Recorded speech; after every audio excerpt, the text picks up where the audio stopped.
السلام علیکم ورحمۃ اللہ وبرکاتہ۔ ناظرین، سنا تھا حدیث شریف میں ہے کہ رسول کریم صلی اللہ علیہ وآلہ وسلم نے فرمایا کہ آخری زمانے کے علماء سو جو ہوں گے وہ آسمان کے نیچے بدترین مخلوق ہوں گے۔ اس حدیث کا حوالہ بھی ہے، لیکن آج میں آپ کو یہ ایک بتا کر یہ ثابت کروں گا کہ واقعی یہ بدترین مخلوق ہیں۔ فقہ حنفیہ میں نکسیر کا علاج بتا رہے ہیں، یہ خود ڈاکٹر و حکیم اور کیا کیا بن گئے ہیں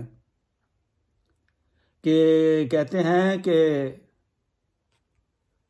نکسیر آ جائے تو ہماری کتابوں میں لکھا ہوا ہے کہ سورۃ فاتحہ کو پیشاب کے ساتھ اس کے ماتھے پر لکھو یا خون کے ساتھ لکھو۔ اب سورۃ فاتحہ ایک پاکیزہ خدا کا کلام ہے، اور خون اور پیشاب یہ پلیت ہیں، اور پلیت کے ساتھ ایک پاک چیز کو لکھنا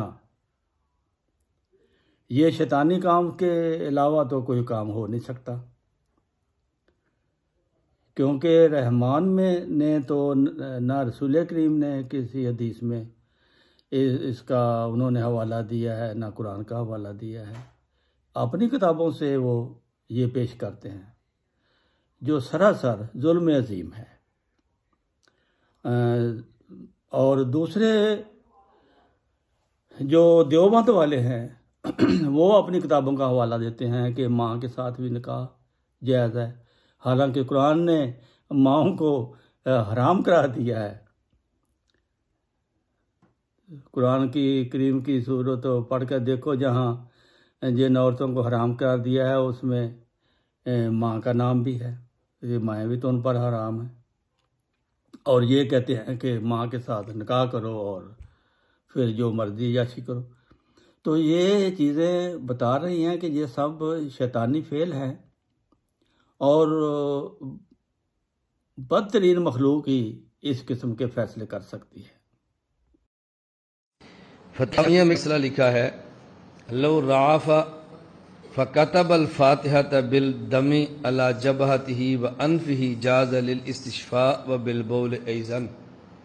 اگر کسی شخص کو نکسیر پھوٹ پڑی ہو، خون سے مسلسل نکلتا ہو، تو نکسیر کا علاج کرنے کے لیے اپنے ناک اور اپنی پیشانی پر خون یا پیشاب کے ساتھ فاتحہ لکھ لے تو جائز ہے۔ غیر مقلد کہتے ہیں کہ حنفیہ کی فقہ کی معتبر اور مستند ترین کتاب یہ فتاوی شامیہ ہے۔ اس وقت تک کوئی شخص ہمارے یہاں مفتی تصور ہی نہیں ہوتا جب تک وہ شامیہ کا مطالعہ نہ کرے، اور فتویٰ دینے میں سب سے بنیادی کتاب یہ ہے۔ تو دیکھو فقہ حنفی کی اتنی بنیادی اور معتبر کتاب میں لکھا ہے کہ سورۃ الفاتحہ کو پیشاب اور خون کے ساتھ لکھنا جائز ہے، کہ اگر کسی شخص کو نکسیر پھوٹ پڑی اور اس کے پاس اور کوئی علاج نہیں تھا سوائے اس کے کہ کوئی عامل کہے کہ سورۃ الفاتحہ تم پیشاب یا خون کے ساتھ اپنی پیشانی یا ناک پر لکھو، اس کے علاوہ اور علاج ان کے پاس نہیں تھا، تو کیا یہ جائز ہے یا جائز نہیں ہے؟ اب پوری بات یہ لکھی ہے، عبارت یہ ہے، لو عنفا، اگر کسی کو نکسیر آ گئی، فکتب الفاتحة بالدم على جبهته وانفه جاز للاستشفاء وبالبول ایضا، اور اس شخص نے اپنی پیشانی یا اپنے ناک پر سورۃ الفاتحہ خون یا پیشاب کے ساتھ لکھی تو یہ جائز ہے شفا حاصل کرنے کے لیے، لیکن شرط کیا ہے؟ ان علم فیہ شفاء لا باس بہ، اگر پورا یقین ہو کہ یہ لکھنے سے مجھے شفا مل جائے گی تو پھر کوئی حرج نہیں ہے۔ یہ بات اور ہے، یہ نہیں کہ نہیں کا جی تعزیر ہے۔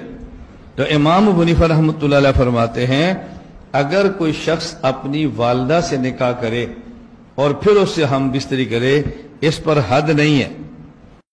ہمارا تعلق مشائخ اکابر دیوبند کے ساتھ ہے، ہم اس کو من و عن قبول کرتے ہیں، دلیل آئے تو بھی قبول کرتے ہیں، نہ سمجھ آئے تو بھی قبول کر لیتے ہیں، ہم مشائخ پر پورا اعتماد کرتے ہیں۔ میری آپ سے بھی یہی گزارش ہے، اکابر پر اعتماد کرو، مشائخ پر اعتماد کرو۔ مجھ جیسے نوجوان کوئی اور نوجوان آتے اور جاتے رہتے ہیں، اپنے اکابر کا دامن مت چھوڑنا۔ اکابر کا دامن چھوڑو گے، اللہ گواہ ہے دنیا میں کوئی ٹھکانہ ہمیں نہیں ملے گا۔ اللہ ہمیں دنیا میں بھی اپنے اکابر کے ساتھ رکھے، اللہ ہمیں آخرت میں اپنے اکابر کے ساتھ۔ یہ بات اور ہے، یہ نہیں کہ کچھ بھی نہیں، کا جی تعزیر ہے۔ تو امام ابو حنیفہ رحمۃ اللہ علیہ فرماتے ہیں اگر کوئی شخص اپنی والدہ سے نکاح کرے اور پھر اس سے ہم بستری کرے، اس پر حد نہیں ہے۔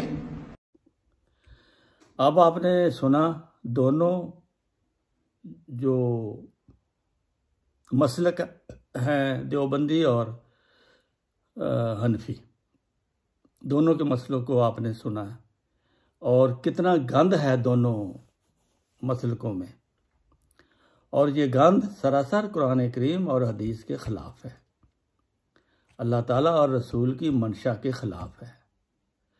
یہ گند وہی بک سکتا ہے جو بدترین مخلوق ہو۔ وہ کورسوں میں یہ پڑھاتے ہیں، تو پھر ایسے علماء نے باہر آ کر عوام الناس کو یہی سبق دینا ہے جس سے بدعت اور شرک اور دوسرے شیطانی فعل جو ہے جنم لیتے ہیں۔ اللہ تعالیٰ معاف کرے اور اس زمانے کے علماء سے ہم سب کو بچائے رکھے۔